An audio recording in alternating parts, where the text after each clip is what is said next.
چونکہ ان کا تعلق روح القدس سے ہے، اور کوئی بھی شخص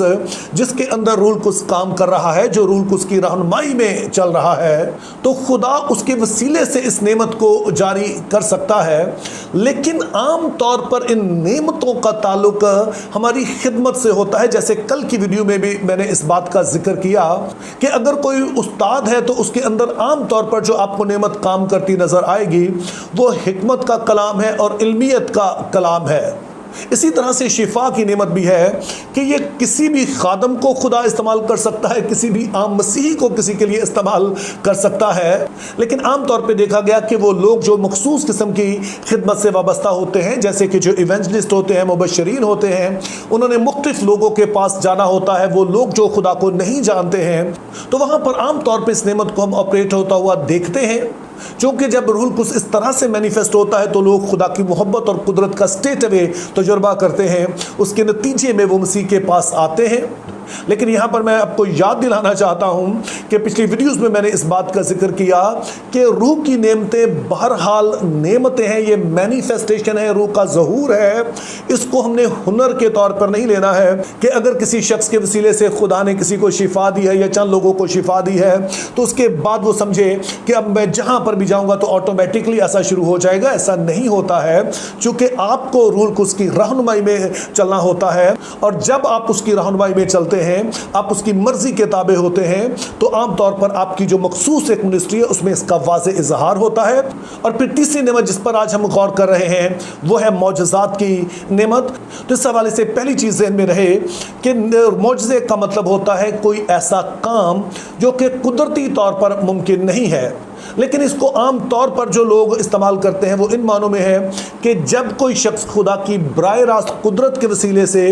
کسی کام کو ہوتا ہوا دیکھتا ہے، چاہے وہ شفا ہو، چاہے کوئی اور مسئلہ حل ہوتا ہوا دیکھتا ہے جس میں ہم خدا کی براہ راست قدرت کو دیکھ سکتے ہیں، تو اسے بھی معجزہ کہا جاتا ہے۔ اور اس نعمت کا یقین کرنا اور اس کی آرزو رکھنا اچھا ہے، کیونکہ اگر ہمارے اندر یہ قائلیت نہیں ہے کہ خدا معجزات کر سکتا ہے تو ہماری دعا مؤثر بھی نہیں ہو سکتی ہے۔ مگر چونکہ ہم یقین رکھتے ہیں کہ خدا مفوق الفطرت طریقے سے کام کر سکتا ہے تو اسی لیے ہم دعا کرتے ہیں، اور جب ہم دعا کرتے ہیں تو عجیب کاموں کو ہوتا دیکھتے ہیں۔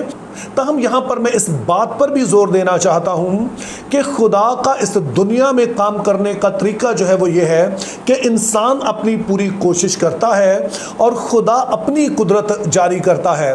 بہت دفعہ دیکھنے میں یہ آیا ہے کہ وہ لوگ جو کہ روح القدس کی نعمتوں کا یقین کرتے ہیں وہ سمجھتے ہیں کہ سب کچھ خدا نے ہی کرنا ہے، اور جو ان کے حصے کا کام ہے وہ نہیں کرتے ہیں۔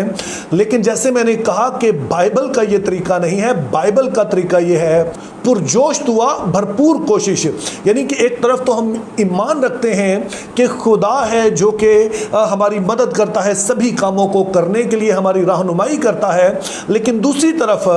ہم اپنی پوری کوشش کرتے ہیں کیونکہ ہم جانتے ہیں کہ خدا کا ایک معیاری طریقہ یہی ہے۔ لیکن اس حوالے سے دو ایکسٹریمز دیکھنے کو ملتی ہیں۔ ایک تو وہ لوگ ہیں جو سمجھتے ہیں کہ سب کچھ خدا نے ہی کرنا ہے اور وہ کوشش میں سستی شروع کر دیتے ہیں، وہ اس طرح سے کوشش نہیں کرتے ہیں۔ لیکن دوسرے لوگ وہ ہیں جو اس کا بالکل ہی انکار کر دیتے ہیں اور وہ سمجھتے ہیں کہ جیسے سب کچھ انسانی قوت سے ہونا ہے۔ تو یہ دونوں ہی رویے غلط ہیں۔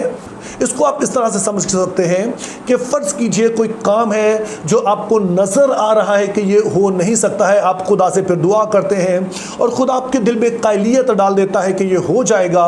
تو اس کا یہ مطلب نہیں ہے کہ آپ سست ہو کے بیٹھ جائیں، بلکہ اگلا قدم یہ ہوتا ہے کہ روح القدس آپ کو کوئی نہ کوئی ایسا وسیلہ دیتا ہے، کوئی راہ دکھاتا ہے، اور آپ پھر اس راہ پر چلتے ہیں، آپ اس وسیلے کو استعمال کرتے ہیں اور اسی کے ذریعے سے آپ کام کو ہوتا ہوا دیکھتے ہیں۔ لیکن بدقسمتی یہ ہے کہ بعض لوگوں کا رویہ اس کے بالکل ہی الٹ ہوتا ہے۔ مثال کے طور پر پچھلے دنوں میں ایک گیت میرے سماعت سے گزرا اور اس میں جو گائک تھا اس کا کہنا یہ تھا کہ ہم نے یسوع سے شفا پانی ہے اور ہم نے اب دوائیاں نہیں کھانی ہیں۔ تو یہ بڑا ہی غلط رویہ ہے چونکہ اپنے ذہن میں رکھنا ہے کہ بے شک خدا مفوق الفطرت طریقے سے کام کرتا ہے، لیکن دوسری طرف خدا نے جو اپنا فضل عام کیا ہے، یعنی کہ وہ جو عام طریقے خدا نے رکھے ہیں، یہ جو میڈیکل کا سسٹم رکھا ہے